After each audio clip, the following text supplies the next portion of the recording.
dans cette troisième émission de Cyberco, le podcast d'Olfeo dédié aux enjeux de cybersécurité et de data privacy. Je m'appelle Gabor Pop et je suis le directeur marketing d'Olfeo et j'ai le plaisir d'être votre hôte pour aujourd'hui. Alors pour cette nouvelle émission, comme toujours, nous allons nous efforcer de rester proche du terrain, proche des experts et des problématiques métiers, loin des brochures marketing. Nous allons essayer de regarder la vie réelle des experts en cybersécurité. Et quoi de plus populaire aujourd'hui dans la vie des experts de cybersécurité que les XDR ou les Extended Detection and Response, faisant partie des acronymes cyber les plus à la mode. D'ailleurs, aujourd'hui, si tu es éditeur de cyber et que tu n'as pas ton XDR en 2023, on a l'impression que tu as clairement raté ta vie. Alors, comment se retrouver dans cette jungle des acronymes et des XDR? Tout le monde a-t-il la même définition du sujet? Qui peut les utiliser? Qui peut les déployer, les opérer? Nous allons essayer de tout savoir aujourd'hui sur les XDR pour apporter un peu plus de pragmatisme et de clarté. Pour cela, nous avons le plaisir d'accueillir François Deruty, CIO ou Chief Intelligence Officer de Sequoia, un des leaders français du marché. Alors François, merci d'être avec nous cet après-midi. Merci Gabor, c'est un plaisir. Alors, peux-tu te présenter et nous parler de Sequoia et un petit peu de ce que toi tu fais chez Sequoia? Donc, je suis François Deruty, comme tu l'as dit, je suis en charge de l'intelligence, donc du renseignement en français. Donc, ça veut dire que chez Sequoia, je pilote les équipes spécifiquement qui suivent les attaquants, modélisent des menaces et essayent de les opérationnaliser pour mettre tout ça en détection dans un SOC. Ça, c'est la version courte de mon poste.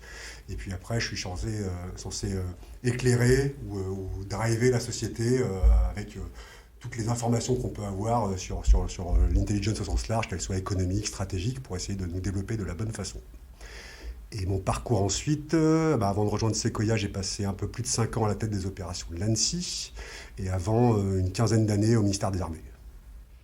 Très bien. Et du coup, Sequoia et des XDR, est-ce que tu peux nous présenter Sequoia et du coup nous parler de l'activité plus orientée XDR de Sequoia?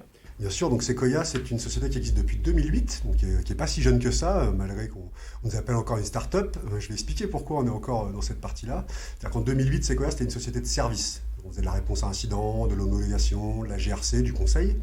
Et puis, petit à petit, on s'est rendu compte qu'on ne trouvait pas l'outil adapté à nos besoins en termes de logiciels pour répondre au SOC. Et du coup, on a pris le virage de l'édition logicielle en 2015. Donc 5 années de R&D, tout ça pour lancer notre produit XDR, dont on reviendra dessus juste après, le 1er janvier 2020.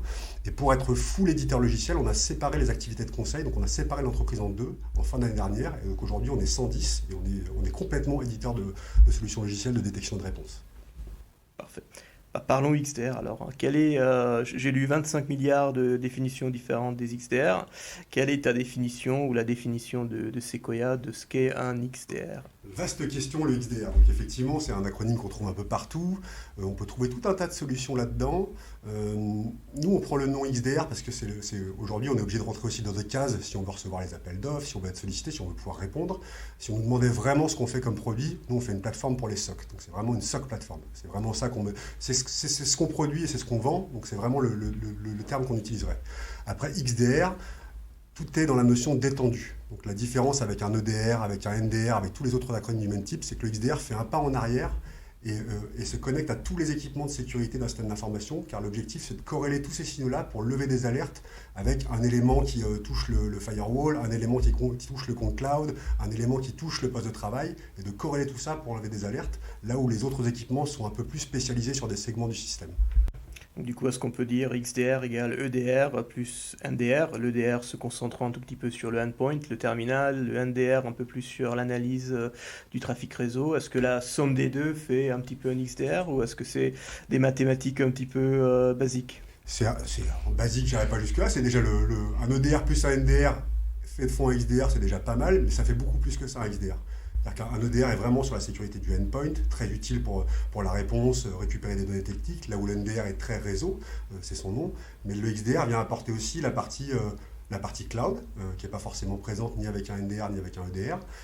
La partie mobile, par exemple, on a un partenariat avec des sociétés qui font des logiciels de détection sur mobile qu'on peut intégrer. En fait, tout équipement du système de sécurité qui génère la donnée, ça peut rentrer dans un XDR.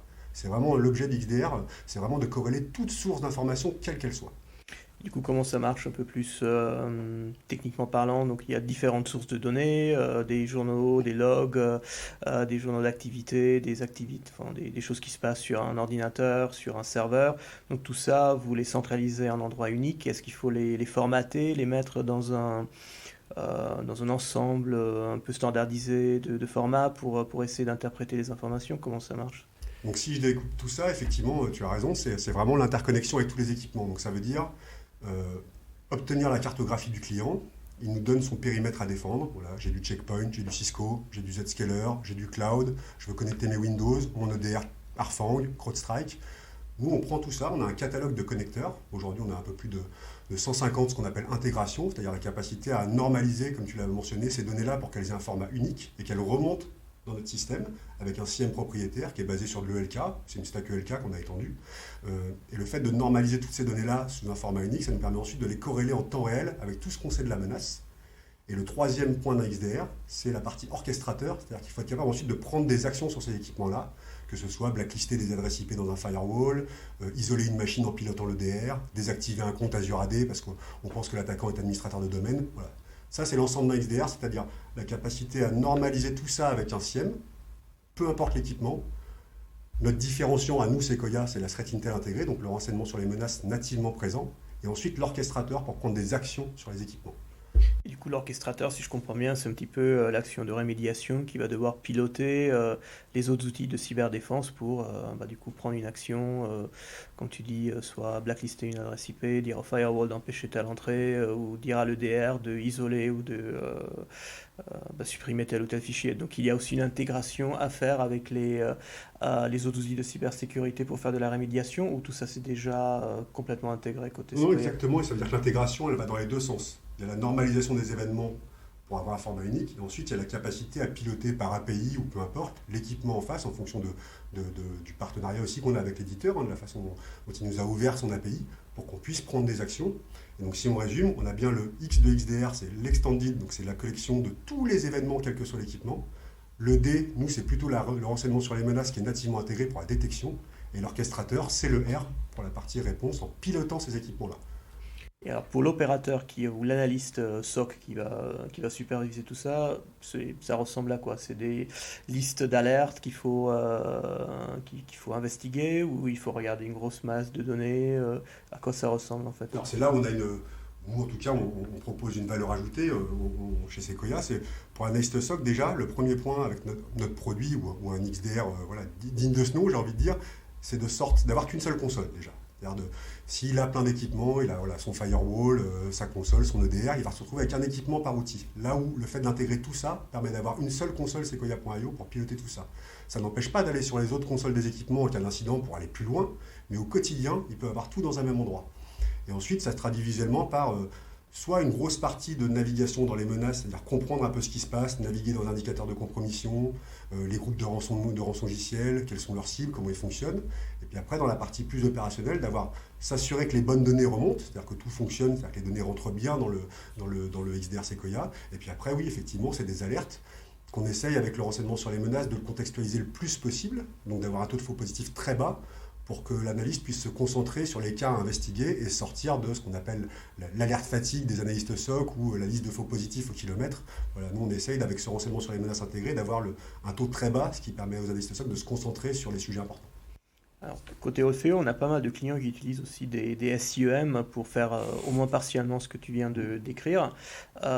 Si on leur explique que l'XDR va apporter plus de rémédiation, plus de corrélation avec des vrais indicateurs de cybersécurité, chose qu'un SIEM un peu générique type Splunk ne peut pas faire, est-ce qu'on a raison Oui, alors nous, souvent on nous compare, en fait comme on n'a pas forcément de concurrence standard sur le marché, disons français à minima, on est souvent face à du Splunk, du Palo Alto pour la partie orchestrateur, ou alors une combinaison d'un peu tout ça.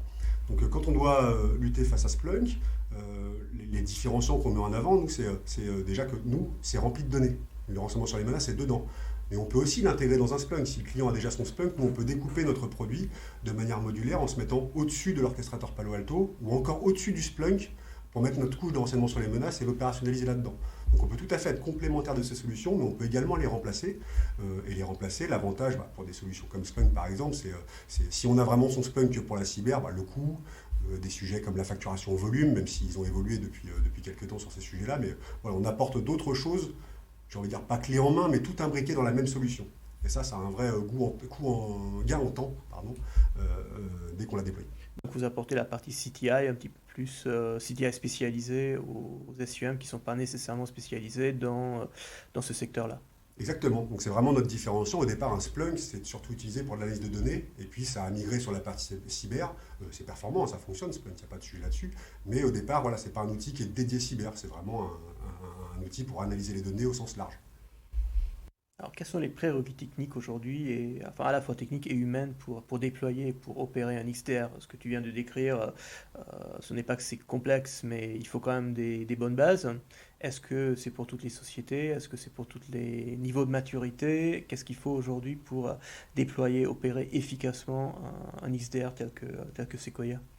Alors déjà, c'est plus simple qu'on a l'air de le penser. C'est-à-dire que souvent, on pense, je vais d'abord mettre le DR, puis le NDR, et je ferai le XDR après. On a l'impression que c'est un peu le sens naturel de la progression de maturité. Nous, on a beaucoup de clients qui ont commencé par nous, et je crois qu'ils en sont très contents. Donc ça veut dire qu'il ne faut pas opposer ça dépend de son besoin, ça dépend de sa cible de protection, de son périmètre. La combinaison d'un EDR et d'un XDR peut être très performante, et des fois, elle peut être moins nécessaire, ou en tout cas plus économique de ne pas prendre forcément les deux. Donc il y a la première partie, c'est le déployer. Ça, c'est assez simple parce qu'on s'occupe quasiment de tout. C'est-à-dire que si le client nous fait la liste de ses équipements, soit on les a déjà au catalogue et c'est quelques clics et ça rentre, soit on ne les a pas et c'est à nous de faire les connecteurs. Et après, on les mettra dans notre catalogue pour les valoriser. Donc ça, cette partie de déploiement, c'est très simple. Voire même, on a pas mal de cas, si on veut commencer par un périmètre, j'ai envie de dire, le plus facile possible, c'est-à-dire les postes Windows, voilà, l'environnement bureautique. Ça peut même marcher pendant le POC. On peut déjà avoir les données qui remontent. Pendant la première heure du POC, souvent, on a les données qui remontent pendant qu'on est en train d'expliquer aux clients comment ça va fonctionner. Ça, c'est très simple.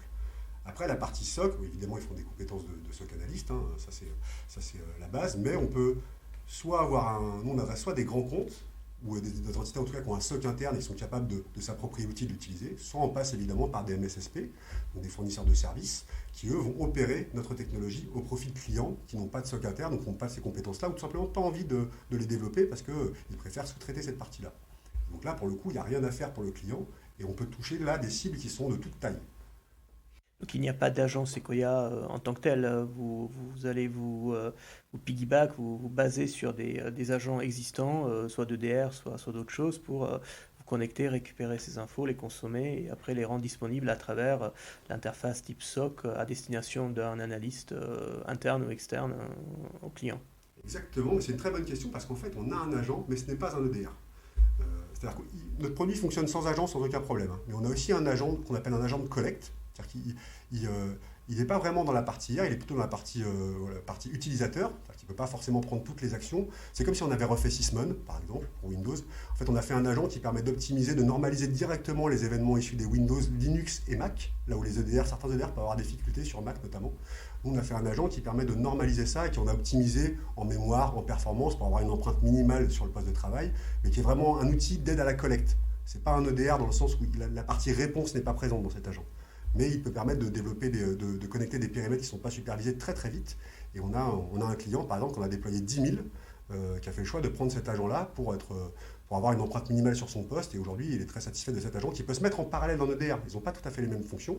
Donc l'un n'empêche pas l'autre. Mais voilà, notre agent n'est pas concurrent d'un EDR. Il est là pour optimiser la collecte, vraiment pour représenter la fonction XDR. Une fois que c'est déployé, à quoi ressemble la vie d'un opérateur de la solution Sequoia? Le matin, il arrive, prend son café, il se log à l'interface au dashboard, j'imagine SaaS de Sequoia. Qu'est-ce que la personne va voir? Qu'est-ce qu'il va suivre? À quel point est-ce qu'il va devoir faire attention? À quoi va ressembler sa journée? Comment ça ressemble sa journée? Alors ça va dépendre du métier qu'il a, mais il y a deux points d'entrée en gros dans la plateforme. Soit on rentre par la partie renseignement, ce que moi je fais parce que je ne suis plus analyste SOC, mais je vais voir les derniers rapports qui ont été intégrés par mon équipe dans le produit, rapports soit internes d'investigation, soit de Microsoft, de Kaspersky sur la dernière menace, la dernière vulnérabilité. Je fais ma veille, je me tiens au courant, et ça je peux le faire dans le produit, avec les éléments modélisés, le format STIX de chaque rapport, la qualification des indicateurs. Donc ça c'est plutôt pour ceux qui sont spécialistes Threat Intel et qui commencent par là. Et si je suis analyste SOC, je vais commencer par le dashboard des alertes. Si je n'ai pas été réveillé pendant la nuit avec une astreinte, je vais regarder un peu voilà, quelles sont les alertes qui sont levées du matin ou qui sont encore en cours de traitement de la veille. Et puis je vais voir voilà, si je vais commencer à les traiter en investiguant dans la partie SIEM du produit, en recherchant les éléments, en regardant les alertes similaires qui ont été traitées dans le passé pour voir si je ne peux pas les clôturer plus rapidement. Donc c'est ça que je vais faire le matin. Soit je commence par le dashboard des alertes pour voir lesquelles sont en cours et que je dois traiter, soit je commence par la partie veille sur le renseignement pour voir un peu ce qui se passe dans l'écosystème de la menace. Et si tu as identifié une alerte, qu'est-ce que tu vas faire? Une alerte et tu dis, ok, c'est probablement pas un faux positif, qu'est-ce que tu fais? Alors là, déjà, je regarde tout le contexte qu'il y a dans la page d'alerte. Alors là, on est en podcast, on ne voit pas forcément visuellement l'interface, mais encore une fois, le fait d'avoir renseignement intégré, dans la page d'alerte, on a déjà des éléments. Si c'est un Cobalt Strike, par exemple, on va écrire, voilà, ce sera écrit comment fonctionne Cobalt Strike, des conseils sur la remédiation, comment isoler la machine, des choses comme ça. Donc soit je vais commencer par prendre une action, je vais utiliser l'orchestrateur, par exemple. Je vais me dire, j'ai un début de Cobalt Strike sur un poste de travail, je vais lancer l'orchestrateur pour prendre l'action d'isoler ce poste de travail-là, en pilotant l'EDR, en pilotant Windows Defender, en tout cas en prenant les actions que c'est quand même à mes dispositions. Ensuite, je vais aller dans les journaux de ce poste-là pour voir un peu quel est le comportement des 48 dernières heures jusqu'à 3 mois de durée de rétention, ou plus si le client a pris plus, pour voir un peu jusqu'où ça remonte. Et puis ensuite, de point en point, l'avantage, c'est qu'avec le format stick, c'est tous les éléments de menace intégrés. Je vais pouvoir remonter. Est-ce que tous les autres indicateurs ont bien été, je vais vérifier qu'ils ont bien été levés. Et puis ensuite, si c'est circonscrit à la machine, je vais pouvoir effacer les éléments de la machine, travailler sur la machine pour la remettre à jour et ensuite la reconnecter au système d'information. Et sinon, je vais suivre pour vérifier que je n'ai pas eu de latéralisation, que je n'ai pas découvert. Donc, je vais vraiment faire mon hunting dans mes journaux ou dans mes différentes alertes pour résoudre ça. Aujourd'hui, de ce que tu vois, et même durant ton expérience, même en dehors de Sequoia, comment tu vois la maturité des entreprises françaises par rapport à un tel produit?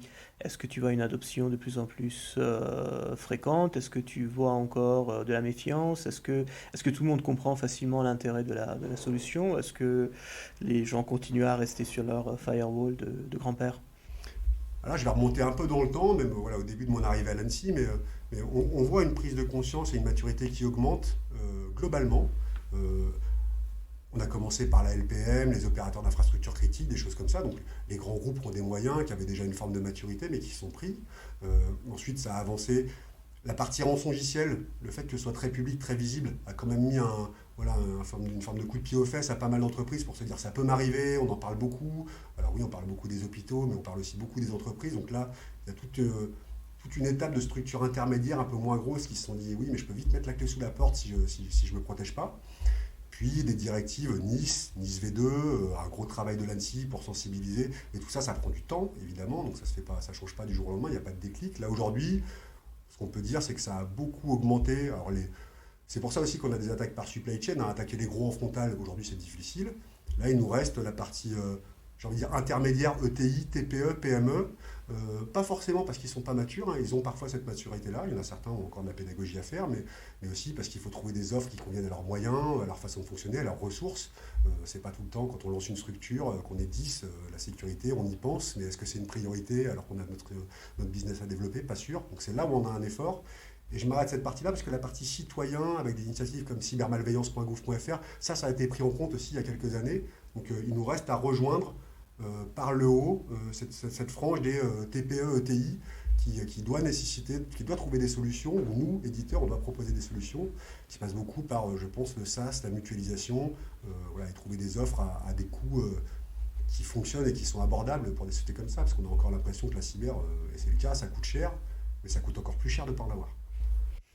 L'ANSSI met aussi en lumière une autre catégorie d'organisations qui se font énormément attaquer ces jours-ci, les établissements publics, donc notamment de santé, les collectivités territoriales. Est-ce que tu vois une différence de maturité du coup par rapport aux entreprises privées, ou est-ce que tu vois la même sensibilité et la même envie de mettre en place des solutions de défense dans les établissements publics? Ouais, je pourrais faire une forme de parallèle et en même temps ce sera un peu raccourci, mais je ne vais pas comparer les collectivités à des TPE ou des ETI, mais quand on descend, on a commencé par les ministères régaliens, les grandes entités publiques, et puis là c'est pareil, on arrive depuis quelques années à cette frange de l'écosystème public qui par nature est très morcelée, c'est souvent des regroupements de tout un tas de systèmes d'information, de collectivités, et du coup c'est là où un XDR prend tout son sens, parce que l'hétérogénéité des équipements fait que c'est parfait pour un XDR. Et en même temps, c'est des structures qui, par nature, ont des choix budgétaires à faire, ont des moyens à allouer et doivent faire des choix entre je subventionne l'école, la crèche, l'hôpital de la collectivité. Et en même temps, il faut que je mette 10% de mon budget IT dans la cyber. Enfin, parfois, c'est des équations qui ne sont pas simples à résoudre. Donc c'est là où on doit être créatif dans les solutions et ne pas les laisser tomber surtout. Dans le paysage des XDR Sequoia aujourd'hui, tu le vois comment? Aujourd'hui, il y a énormément d'entreprises qui ont leur XDR, alors plus ou moins exagéré d'un point de vue marketing, mais tous les gros fournisseurs de solutions cyber ont leur EDR/XDR. Aujourd'hui, je ne vais pas parler de commodité, mais ça commence à être quand même une solution qui est proposée de manière assez générale à l'ensemble des clients. Comment est-ce que tu vois Sequoia, qui malgré tous ses avantages reste, tu disais, une entreprise de taille intermédiaire versus tous ces géants, les Palo, les Forti, etc. Comment est-ce que tu vois le positionnement de Sequoia? Tu as mentionné de mémoire, tu as mentionné un différenciateur clé qui semble être la CTI. Est-ce qu'il y en a d'autres qui font que vous avez un positionnement unique par rapport à ces acteurs? Donc effectivement, il y a le renseignement, mais Palo Alto aussi a une équipe de renseignement Unité 42 qui a plus ses preuves à faire. Non, si je suis positif, je dirais que moi je vois en nous l'avenir. Non, aujourd'hui, ce qu'on a, c'est vraiment cette capacité, même les gros, les Palo, les CrowdStrike, qui sont finalement nos vrais concurrents, là où on est présent dans le dernier radar XDR ou le premier radar Frost et Sullivan. Dans les concurrents qu'on a, sans les citer, il y a pas mal d'EDR managés. En fait, il y a beaucoup de solutions d'EDR qui montent vers le XDR ou qui le marketent. Et dans ce cas-là, il y a encore beaucoup d'EDR managés. C'est-à-dire qu'il y a le sous-ensemble des équipements avec lesquels s'interconnectent, il est limité. Là où nous, on offre le fait de chaque client qui nous demande, on va le faire. C'est dans notre offre de valeur. Un autre différenciant, c'est notre modèle de prix, où c'est sur le périmètre à défendre, où là, du coup, ça rend à l'asset, comme on dit. Donc ça rend le budget prédictible par rapport au volume qu'on évoquait tout à l'heure. Et ça marche beaucoup pour notamment ceux qui ont des budgets un peu serrés, qui sont capables de se dire, la première année avec Sequoia, je fais un périmètre de 1000 assets, et puis l'année prochaine, je ferai 3000, puis 10 000. Et ils savent préparer leur budget, et ils ont le prix dès le début, donc ils n'ont pas de surprise. Et puis après, nous, on a mis un gros aussi différenciant dans l'accompagnement de nos clients et de nos partenaires. Donc on est très disponible, on est très actif, ils nous reconnaissent pour ça. Et ça, c'est j'ai envie de dire, le plus gros enjeu pour une boîte comme nous qui a vocation ou qui a envie de se développer le plus large possible à l'international, c'est d'arriver à garder cet ADN de proximité et de faire que les clients ne deviennent pas un ticket parmi un autre. Et ça, c'est vraiment l'écueil qui attend toute boîte qui se structure. C'est-à-dire qu'au début, on met en avant le côté d'être français européen. Comment on arrive à garder ce côté-là tout en voulant être mondial, ça c'est un vrai enjeu pour les structures de notre type. Alors la solution s'exploite en SaaS, hein, Oui. c'est un des avantages. Est-ce que tu as eu des problématiques de souveraineté ou des sujets d'application d'extraterritorialité, des choses comme ça? Est-ce que les clients qui utilisent Sequoia, ils sont à l'aise avec l'idée de décentraliser l'ensemble de leurs logs potentiellement sensibles sur un SaaS qui derrière peut ne pas être souverain? Ou est-ce qu'aujourd'hui c'est complètement accepté et complètement rentré dans les mœurs? Et la réponse est entre les deux, c'est-à-dire qu'il y a beaucoup de gens qui l'acceptent. On voit les avantages du cloud en termes de coûts, d'infrastructure, de compétences. Si j'ai plus besoin de manager mon data center, il y a quand même un avantage. Nous, ça nous permet d'avoir des tarifs quand même agressifs parce qu'on utilise beaucoup de choses de par notre offre centralisée. Mais on sait aussi, on a pas mal de clients qui ont des besoins de conformité. Le mot souveraineté, moi j'en discute souvent, j'utilise plutôt autonomie stratégique, moi, parce que souveraineté, ça laisse penser on va tout avoir français, on sait que le jour où on aura un système d'exploitation français, on en rediscutera, mais voilà, donc autonomie. Aujourd'hui, on est chez OVH avec un plan de reprise chez Scaleway, ça marche. On a aussi des clients qui sont en SecNumCloud chez OVH, ça marche. On va être normalement qualifié en tant qu'éditeur SecNumCloud, on fait partie des 19 premiers qui ont été retenus par l'ANSSI pour être subventionnés donc avant l'été prochain. Donc ça va valider nos pratiques d'administration, de développement. Ça apporte une forme de confiance à tous ces clients-là. Après, là où il faut arriver à les convaincre, c'est la stratégie. Aujourd'hui, il y a pas. Il y a un moment, on était tout on-prem il y a longtemps. Après, tout le monde s'est dit le cloud, c'est super, on y va. Après, tout le monde s'est dit ouais, le cloud, c'est pas encore tout à fait prêt, on en revient. Là, on est dans cette partie un peu intermédiaire où j'ai envie de dire les gens veulent le meilleur des deux. C'est-à-dire qu'ils veulent l'économie et le service fourni par le cloud et en même temps un petit bout de on-prem pour avoir leurs données vraiment sensibles. Et ça, nous, on a développé des solutions pour être capable de gérer ces environnements mixtes sans vouloir aller forcément sur le pur on-prem, ce qui n'est pas notre cœur de métier. On sait le faire pour des cas très spécifiques, et donc cette partie souveraineté, il faut aussi la mettre au niveau européen, dans le sens où On a des clients français qui sont très sensibles à ça et ça marche bien. On a des offres avec des hébergeurs de qualité. On sait fournir une offre qui coche ces cases-là. Après, on a ceux qui sont internationaux. Et là, la souveraineté, ça dépend où on se place. C'est-à-dire que quand je discute avec des filiales de certains de nos clients dans les Nordiques ou des choses comme ça, eux, ils me disent, moi, je veux être souverain, en terme. Je veux mes données pas trop loin de chez moi. Par contre, l'hébergeur OVH, c'est pas. Moi, je suis full Microsoft, je suis full Azure, ça marche très bien. J'ai pas envie de changer. Donc, il faut me proposer quelque chose de souverain sur ce mode Azure. Et c'est là où revenir avec cette offre de renseignement sur les menaces françaises ou européennes, ça leur permet de dire, ok, le moteur n'est pas forcément souverain, mais le carburant, oui. Du coup, ce qu'on va détecter, c'est fourni par une entreprise. Donc voilà, il y a tout un tas de fonctions ou de curseurs qu'on peut déplacer pour répondre aux besoins de chacun, qui sont fondamentalement très différents. Alors, question rhétorique peut-être, mais est-ce que vous avez intégré des éléments du IA dans votre solution?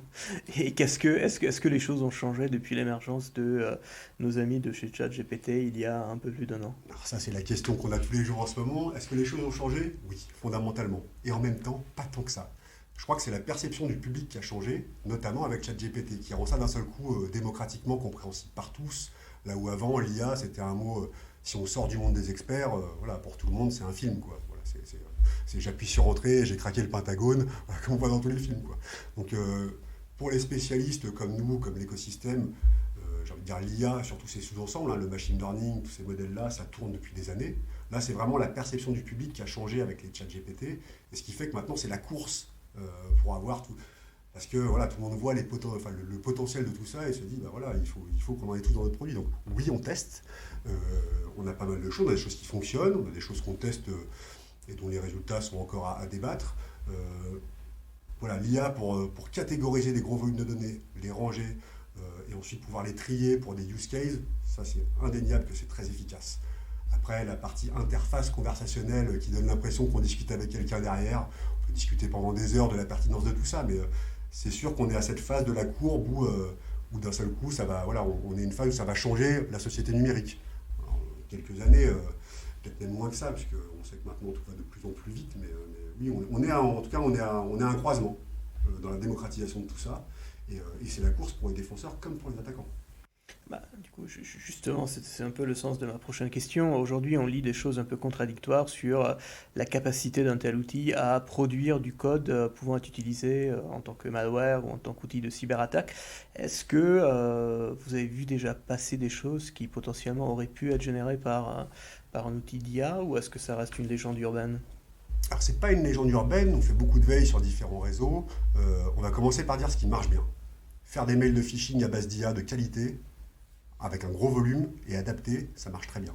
C'est-à-dire que maintenant, tout est sous réserve de... vous avez vu dans les différents réseaux sociaux, la question est comment on pose une question à l'IA. Si je lui dis fais-moi un outil d'attaque pour attaquer des infrastructures critiques, il va me dire j'ai pas le droit, c'est pas déontologique, je peux pas le faire ça. Si on lui dit explique-moi ce que c'est Cobalt Strike, qui est un outil de pentest fortement répandu et utilisé malheureusement par les attaquants, il va nous répondre. Si on lui dit est-ce que tu peux refaire une version qui serait, j'ai envie de dire... compilé de cette façon-là, ou paquet comme ci, comme ça, pour éviter les antivirus. Il va me répondre. Et puis en fait, si je découpe mon raisonnement question par question, je vais finir par avoir une forme d'outil d'attaque. Mais si je lui demande d'un seul coup, je ne l'aurai pas. Donc en fait, tout est lié aussi à la façon dont on interroge une intelligence artificielle pour avoir des bonnes réponses. Donc pour revenir à ce que je disais au début, sur les mails de phishing massifs avec des très bons logos, très formatés, même très personnalisés, ça marche très bien. Pour les dénis de service, ça va commencer à nous arriver. C'est-à-dire que la façon qu'une intelligence artificielle permet de trouver des ordinateurs, des botnets vulnérables permettant de relayer des attaques massivement et puis optimiser cette façon de générer des paquets pour faire des services. Je ne parle pas sur une cible spécifique, type un site web, une entreprise, des choses comme ça, mais vraiment globalement pour avoir des impacts à la miraille sur la côte des États-Unis. Ça va nous arriver. De là à faire une attaque d'APT ou des attaquants sophistiqués étatiques, simplement en lui demandant donne-moi le nouveau code Sandworm. Là, il y a encore un peu de chemin. Mais oui, il va falloir s'inquiéter. Bonne transition avec la prochaine question, puisque si on laisse un petit peu le sujet Sequoia de côté, si on regarde la cybersécurité de manière un peu plus générale, on a l'impression qu'aujourd'hui, le nombre de menaces, aussi bien en volume qu'en variété, grandit de manière assez exponentielle. Comment faire aujourd'hui, avec quels outils y faire face? Comment s'assurer qu'on est toujours à jour par rapport à ces menaces? Comment mettre en place des modèles pour essayer des menaces dont on n'a pas encore des traces dans une base de données déjà bien définie. Comment faire pour reprendre un petit peu l'initiative par rapport à tous ces cybercriminels? On a l'impression qu'aujourd'hui, on court un petit peu derrière chaque attaque, on s'adapte, on corrige, on patch, mais derrière, il y a la prochaine attaque, le prochain Zero Day qui n'a pas encore été découvert, ou des mécanismes de phishing qu'on n'a pas prévus encore. Mais comment faire face par rapport à cette recrudescence d'attaques, surtout quand on est une entreprise de taille intermédiaire et qu'on n'a pas de budget de, je sais pas, Cisco? J'ai envie de te dire, vu l'ampleur de ta question et en même temps sa simplicité, il nous faudrait peut-être voilà, 2 jours de podcast pour répondre à tout ça. Non, déjà en vrai, il ne faut pas s'avouer vaincu, hein. Il y a plein de solutions qui existent. Il y a il y a plusieurs volets. Il y a effectivement le volet équipement, on a dit qu'on sortait un peu tout ça, mais il y a s'équiper avec des solutions et elles existent, elles sont abordables, hein. Quand on prend mon équipe qui modélise la menace, ils sont 20 aujourd'hui, c'est une très grosse équipe de threat intelligence privée. Quand on prend un bout de Sequoia en contrat, on prend un bout de cette équipe-là pour soi, hein. Donc nous, comme on fait un flux orienté de détection sur tout le scope des menaces, et qui n'est pas spécifique au client, c'est-à-dire que vous avez tout le résultat produit par cette équipe-là. Ça, c'est extrêmement important. Après, il y a d'autres volets, la réglementation, LPM, NIS 2, tout ça, on a l'air... on se dit que la France ou l'Europe passe son temps à réguler parce que c'est ce qu'elle sait faire de mieux, hein. Mais ça marche quand même, force est de constater que ça a des implications là-dedans. Et puis après, quand on est dans l'écosystème, il y a beaucoup de choses à faire, hein. Il y a la publication, nous on partage beaucoup et on n'est pas les seuls, hein. La communauté qui partage des rapports de Threat Intel au quotidien, quand on suit ce genre de choses sur X ou sur les différents réseaux, on a quand même beaucoup de production. Et en fait, ça, à chaque fois, ça met un coup sur les attaquants parce qu'ils sont obligés de changer un peu leur infrastructure. Et ben, ils sont plus ou moins sensibles à ça, mais l'important, c'est qu'à chaque fois, ça leur coûte cher. Donc, non, il y a pas mal de choses à faire sur le sujet. Après, la donnée, c'est l'or de demain, ou l'or d'aujourd'hui même, ou l'eau de demain, peut-être. Donc aujourd'hui, c'est vraiment la partie qui me paraît, moi, avoir le plus de valeur. Et donc ça veut dire que ça attire les attaquants autant que les défenseurs. Donc il faut travailler fort, il faut développer la coopération internationale aussi. On voit plus en plus d'interpellations depuis 3, 4, 5 ans, des groupes, des égrégores, différents groupes de rançongiciels, récemment, à Ragnar-Locker sur le sol français. Tout ça, ça veut dire que les process s'améliorent, que les forces de l'ordre ne se laissent pas faire. Et donc on est sur le principe du glaive et du bouclier historique, sauf qu'aujourd'hui, ce glaive et ce bouclier sont dans la partie numérique, là où ils se situent dans d'autres parties du monde sur le terrain physique. Donc il faut essayer d'avoir un coup d'avance. Mais défendre, c'est plus difficile qu'attaquer. Et comment fait ton équipe pour avoir un coup d'avance? Comment fait ton équipe pour être au courant de tout ce qui est publié, tout ce qui est écrit? Comment faites-vous pour réunir toutes ces données d'un petit peu partout? Parce que vous faites des super articles d'analyse, d'attaque, de typologie d'attaque, de modus operandi d'attaque, mais comment est-ce que vous faites pour suivre tout ça en temps réel? C'est gentil déjà. Eh ben, on fait voilà, un peu de magie noire, on invoque des esprits. Non, non. Tout ça, déjà, c'est des profils qui sont ultra qualifiés depuis longtemps. On a une organisation. Donc on a une équipe qui suit les attaquants étatiques, une équipe qui suit le cybercrime. Ces 2 équipes-là sont composées de compétences. Voilà. Donc on a une partie, on appelle ça des chapitres en interne, mais géopolitique, stratégique, une partie infrastructure, une partie détection, une partie reverse. Pour vous donner des exemples concrets, quand les attaquants, avant qu'ils attaquent des victimes, quand ils déploient leur infrastructure, ils sont obligés aussi de passer à l'échelle. Du coup, ils ont des process. Et qui dit process dit une forme de répétitivité. Donc, ça veut dire qu'ils ont des patterns. Et ces patterns-là, on peut les détecter. Ils achètent toujours chez les mêmes hébergeurs, qui ne sont pas forcément très regardants sur la loi internationale et le fait de fournir leurs données. Ils payent toujours avec le même type de crypto-monnaie. Ils ont des plages d'IP qui se suivent. Ils ont des bouts de code malveillants on est capable de faire le lien parce qu'on reconnaît un bout de code qui est commun à un autre code. Donc c'est toutes ces choses-là, ces petits signaux-là, qui nous permettent ensuite, nous, de ce qu'on appelle de traquer, c'est-à-dire de lever ces machines avant qu'elles soient utilisées en opérationnel. Ça, c'est une première partie. Et puis après, il faut être réactif, il faut être imaginatif. Si je reprends l'exemple de l'attaque Kassat au début du conflit russo-ukrainien, vous savez, cette attaque satellitaire qui avait visé l'Ukraine et les modems au sol du ministère de la Défense ukrainien, qui avait un peu débordé en France et en Italie. Le parallèle Sequoia de cette investigation, où nous on a publié très très vite sur le sujet, c'est appeler tous nos clients pour essayer de trouver des modems compromis, pour les avoir sous la main. C'est aller acheter chez un broker, et pour être vrai sur le Bon Coin, un modem sain, que j'ai réussi à trouver sur le Bon Coin avec mes collègues. C'est aller le chercher dans le 93, l'envoyer chez un de mes analystes par cours de poste, faire le reverse dans Chaudardin en installant une parabole satellitaire. Tout ça pour avoir des éléments vrais en cours, en live, pour être capable de mieux détecter ce genre d'attaque. Comme honeypot en fait. Exactement. C'est vraiment tout ce panel-là qu'il faut être capable de travailler. Et pour ça, il faut des compétences et des gens qui sont expérimentés dans le domaine.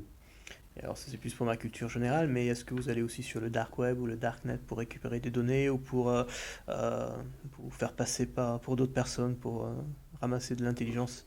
À quoi ressemble d'ailleurs le dark web? On a cette image populaire de la ruelle sombre et humide, un peu dans le noir. Est-ce que, in fine, c'est quoi? C'est un site internet qu'on adresse à travers Tor? Ça ressemble à quoi le dark? C'est un peu ça, c'est un site internet dont on ne connaît pas l'adresse. C'est-à-dire qu'on se la passe, je caricature, on se la passe de main en main. Si quelqu'un ne vous la donne pas complètement, l'adresse du site sur lequel vous allez, et via un logiciel d'anonymisation si possible, parce qu'on est censé être discret sur ce dark web, et ben vous ne savez pas le trouver. Donc c'est tous les éléments qui sont non référencés dans Google. Voilà. Des éléments qui ont un chemin, si je ne connais pas le chemin, j'ai aucune chance que j'arrive dans la maison. Ça c'est le premier point.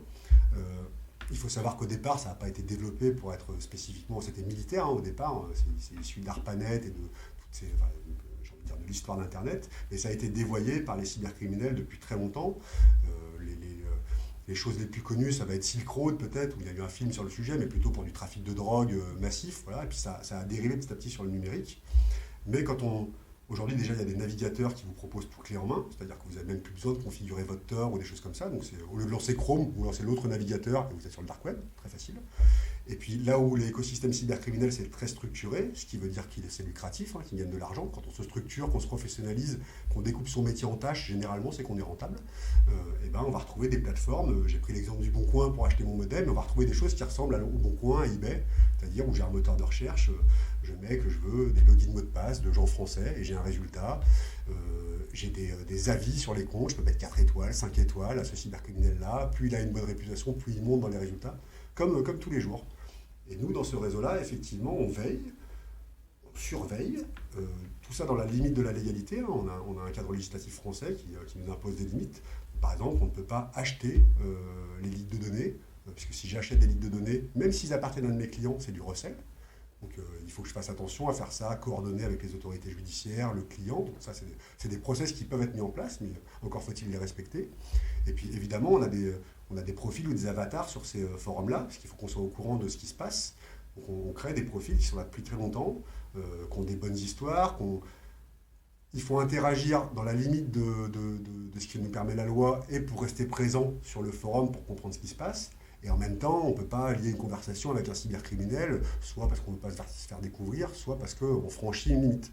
Donc c'est vraiment toute une question de dosage pour être présent et avoir une bonne histoire sur ces forums-là, et ne pas interagir trop, ni participer à une attaque. La frontière n'est pas simple. Je reviens un petit peu sur ce que tu disais un peu plus tôt dans la discussion concernant l'alerte fatigue. On entend souvent même parler de burn-out de certains analystes cyber ou des RSSI qui sont dépassés par la responsabilité et le risque qu'ils doivent gérer au jour le jour. Est-ce que tu vois la même chose, toi, sur le terrain et quel type de solution tu y verrais à ces problématiques-là? On voit pas mal de choses sur le terrain. Quel type de solution? Évidemment, je vais revenir sur Sequoia, mais ça fait sens. C'est celle que je connais le mieux. Mais pour illustrer ça, avec un retour d'expérience qu'on a fait avec un client aux assises, le use case est plutôt bon. Un client qui est très SaaS par nature, qui avait 30-35 équipements différents, du Palo Alto, du CrowdStrike, tout un tas de choses. On revient sur cette histoire de console, et qui avait à peu près 30 alertes par équipement. Ce qui est beaucoup, et peut-être pas tant que ça, mais quand on multiplie ça par une trentaine d'équipements, 30 x 30, ça fait beaucoup, 30 alertes par semaine. Et il est passé avec l'avantage de fusionner dans une tour de contrôle et une interface unifiée. Ça permet déjà on gagne le temps d'aller pas se connecter à tous les équipements, d'avoir tout au même endroit corrélé ensemble. Et il est passé de, je caricature, 30 x 30 à 30 juste avec nous. Et ensuite à 1 à 3 à investiguer sur cette période-là, parce que les autres, on peut les traiter automatiquement avec l'orchestrateur. Donc pour moi, c'est vraiment la combinaison de la vision globale de son système, combinée avec le renseignement sur les menaces, c'est ça qui fait baisser. Être capable de dire cette menace-là, elle n'est pas importante, tu peux la traiter automatiquement, et d'arriver à orienter l'analyste en disant c'est celle-là qu'il faut que tu regardes. C'est vraiment ça qui est important. D'accord, donc Sequoia, c'est un petit peu comme l'anneau unique en fait, un anneau pour les diriger tous, plutôt que de... J'aimerais bien dire ça, j'espère que ça finit mieux que l'histoire concernée, mais oui, on met ça en avant. Alors les taglines, tout ça c'est marketing, c'est pas à toi que je vais apprendre ça, mais quand on dit une tour contrôle total, c'est pour montrer qu'on a vraiment cette capacité à centraliser. Et la centralisation, c'est déjà beaucoup pour un analyste SOC. À quoi va ressembler 2024 en termes de menaces? Il y a un certain nombre de réglementations européennes, notamment NIS 2, qui vont rentrer en place. Le Data Privacy Framework qui facilite l'échange des données personnelles entre l'Europe et les États-Unis, qui a été mis en place du coup en 2023. Mais du coup, à quoi va ressembler 2024 selon toi, d'un point de vue menace cyber? À quoi faut-il qu'on se prépare dès aujourd'hui? Donc 2024 va être bien chargé, comme les années à venir, hein, je vous rassure, dans la cyber on aura encore du travail, hein, vous inquiétez pas, attaquant comme défenseur. Mais non, si on met les gros points en avant pour 2024, ce qu'on peut voir comme tendance avec CIS aujourd'hui, je passe sur le fait qu'on est de plus en plus numérisé, que la surface d'exposition augmente, ça c'est une porte ouverte qu'on a déjà utilisée pas mal d'années. Évidemment, les conflits russo-ukrainiens, Israël-Palestine, mais tout ce qui va autour, c'est-à-dire que c'est en train de cliver le monde en un certain nombre de camps. Et ça fait que les attaquants, du coup, se révèlent, poursuivent de nouvelles cibles. Et de toute façon, plus il y a du chaos, plus les attaquants sont gagnants, peuvent surfer là-dessus. Donc ça nous pend au nez, de plus en plus, avec des sujets. Chaque fois, on a peur d'un attaquant qui déborde, d'un autre PTA à nouveau, parce qu'un outil mal maîtrisé sur le terrain pourrait déborder, nous créer une catastrophe mondiale. Ça nous pend au nez. Le fait que les tensions sociales dans le monde, la séparation entre les pauvres et les riches, pardon si je fais des raccourcis, hein, je parle ça sur volet cyber, pas forcément politique, mais ça crée de la tension, ça crée du chaos. Donc ça, c'est un vrai problème aussi, quand il y a du chaos, les attaquants, pareil, gagnent dans ce terrain-là. Vraiment... on a vu ça se concrétiser, mais la partie hybridation des attaques, c'est-à-dire le fait d'avoir des attaquants classiques, espionnage, sabotage, rançongiciel, appuyés par de l'activisme, mais appuyés, je veux dire, c'est coordonné. Tous les dénis de service qu'on a vus sur l'Assemblée nationale, le Sénat, pendant la période des retraites, c'est pas juste un déni de service, c'est que c'est coordonné dans une stratégie globale de création du chaos dans chaque pays. Et ce groupe-là, par exemple, tous les jours vise un pays différent en fonction de l'actualité politique. Si on rajoute par-dessus la partie manipulation de l'information pour que ceux qui suivent les rapports de Viginum, ces sujets-là, on voit que maintenant on est capable de modéliser ça et on se rend compte que c'est pas juste ce qu'on appelle des fermatrolles, mais que derrière, pareil, il y a des objectifs de cliver les sociétés entre les deux extrêmes finalement, hein, pour sortir d'une société de nuances ou de débat qu'on a déjà dépassé depuis un certain temps. Donc, cette partie-là, on voit des sujets, la partie téléphonie mobile, donc on a vu les NSO, les Pegasus, des choses comme ça, mais voilà, on voit une recrudescence des malwares sur Android, et notamment sur la partie téléphonie mobile, parce que c'est une partie où on peut cibler maintenant des personnes spécifiques et plus des organismes en attaquant un système d'information. Ça, il faut être vigilant sur cette partie-là. Et puis des choses un peu plus techniques, mais qui restent, on a beaucoup parlé de supply chain dans les dernières années. Maintenant, voilà, alors, je ne sais pas si c'est moi qui l'appelle comme ça ou si je l'ai repris ailleurs, mais la supply chain au carré, c'est-à-dire passer par deux supply chains. Plutôt que d'attaquer le prestataire, j'attaque le prestataire du prestataire pour aller vers la cible finale. Et ça, on peut faire ça massivement, soit en ciblant quelqu'un de spécifique et en remontant le chemin de ses prestations, soit en attaquant des Move IT ou des sociétés qui fournissent, qui équipent d'autres sociétés qui fournissent du service auprès de clients finaux. Et ça, d'un seul coup, en attaquant un Move IT, on se retrouve avec plein d'opportunités de boîtes qui utilisent cette technologie-là, qui ensuite s'en servent pour répondre à des besoins de clients. Et ça, c'est des chemins qui sont très complexes à détecter. Donc ça va être un sujet. Et puis je finirai par la France et les JO, hein, égale tête de pont. Après, voilà, on peut discuter des heures sur les JO, mais ça va nous mettre en avant. Si on est en avant, on a une cible dans le dos, quoi. Donc après, la question, c'est la taille de cette cible et comment on va la maîtriser. Ce serait quoi la menace, selon toi, la menace la plus grave ou la plus importante pour les JO? Pour moi, la menace la plus grave ou la plus importante n'est peut-être pas la plus sophistiquée. Moi, j'ai beaucoup peur de l'enchaînement des menaces. Je donne un exemple. On pourrait dire je vais éteindre le CIO ou je ne sais pas quoi. Moi, j'ai peur j'éteins les lumières d'un stade pendant 2 heures et je laisse le mouvement de foule faire le reste. 2 heures dans le noir à 80 000 personnes dans un stade, je vous garantis qu'il y aura un accident, c'est sûr. Et en fait, finalement, faire un déni de service sur des lumières, ils se protègent, hein, je le sais, pour discuter avec pas mal de bénéficiaires de ces sujets-là, hein, ils prennent ces sujets-là en compte, mais c'est moins difficile d'aller éteindre ce genre de lumière techniquement que d'aller essayer d'espionner le CIO ou je ne sais qui, où là il faut des attaquants sophistiqués. Mais voilà, des choses comme ça, ou créer un mouvement de foule au début de l'entrée d'une épreuve en bloquant la billetterie, pareil. Je pense que la saturation de certains équipements peut nous amener dans le monde physique à un accident, pour ne pas dire un drame. Et c'est cette combinaison-là, moi, qui m'inquiète plus que la pure attaque cyber, où on saurait, en tout cas l'impact serait différent, je pense. Aujourd'hui, la maire de Paris dit que certaines infrastructures de transport ne seront pas prêtes pour les JO. Fais-nous peur, est-ce que tu penses que la stratégie de cyberdéfense des Jeux Olympiques sera prête pour l'événement? Oui, elle sera prête parce que déjà, il y a beaucoup de choses qui sont prêtes depuis un moment. Alors, est-ce qu'il y aura des ratés? Sûrement. Est-ce que tout est prêt à 100% et parfait? Ça m'étonnerait. Il y a jamais Après, l'ANSSI n'a pas attendu les JO pour travailler. Les entreprises qui travaillent là-dedans n'ont pas attendu les JO pour travailler. Là, il y a des périmètres et une hausse du niveau de visibilité avec cette cible où il faut qu'on élève tous notre niveau-là.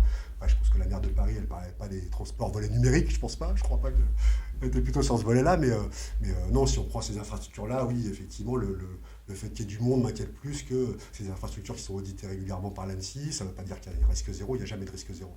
Mais voilà, on travaille tous d'arrache-pied, entités, publiques comme privées, pour que ça se passe le mieux possible. Après, est-ce qu'il y aura des attaques? Oui. Est-ce qu'il y en a certaines qui vont passer? Sûrement. Est-ce que ce sera grave? On travaille tous pour que ce ne soit pas le cas. Et pour finir, Sequoia en 2024, à quoi est-ce que l'année ressemblera? En 2023, vous avez levé un petit peu d'argent, 25 ou 30 millions d'euros. Comment est-ce que vous allez investir cette somme en 2024? Et même 35 pour être précis, en début d'année 2023. Et ben là, en fait, 2023-2024, c'est la même priorité, si je résume, hein, c'est l'international et l'Europe spécifiquement. C'est-à-dire que c'est vraiment pour ça qu'on a levé des fonds, donc recruter, développer notre solution dans les pays européens. Pourquoi? Parce qu'on essaie de faire par étapes. Les gens nous demandent si on va aller aux États-Unis, peut-être un jour, plus tard. On pense qu'il faut d'abord être solide en Europe. Et y aller trop tôt, ça va certainement s'effondrer. Donc on essaye d'être pragmatisme, d'avoir des fondations solides, une plateforme robuste. Donc c'est vraiment l'Europe, et j'ai envie de dire, évidemment, innover et développer notre solution, mais ça va de soi pour toutes les solutions. Donc je mettrais peut-être en avant la qualité et la stabilité. C'est-à-dire résilience d'infrastructure. Être sûr, quand on veut déployer sa solution à l'international, il faut être sûr qu'en tout temps, toute heure, sur n'importe quel pays, elle fonctionne, quoi qu'il arrive, avec le minimum de problèmes. Et ça a l'air évident dit comme ça, mais on travaille tous dans ce domaine-là. On sait que c'est du boulot d'avoir une solution ultra stable qui répond en performance et que pourtant les clients attendent ça par défaut, j'ai envie de dire. Ils ont raison. Mais donc, une solution vraiment ultra robuste, et c'est l'international européen. C'est ça notre priorité. Super, François Deruty, merci beaucoup. Merci à toi.